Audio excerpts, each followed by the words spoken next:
தொடர் மழை காரணமாக நீர்வரத்து அதிகரித்துள்ளதால் சாத்தனூர் அணைக்கு வரும் உபரி நீர் முழுவதுமாக தென்பெண்ணை ஆற்றில் வெளியேற்றப்படுகிறது.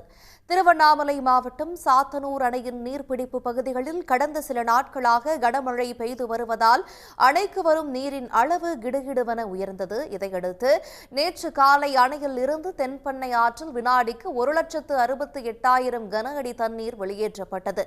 இதனால் கடலூரின் முக்கிய பகுதிகள் வெள்ளக்காடான நிலையில் பிற்பகலில் நீர் வெளியேற்றம் 68,000 கன அடியாக குறைக்கப்பட்டது.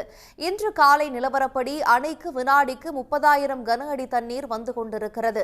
சாத்தனூர் அணையின் மொத்த உயரமான 119 அடியில் 118 அடி வரை தற்போது தண்ணீர் தேங்கியுள்ளது.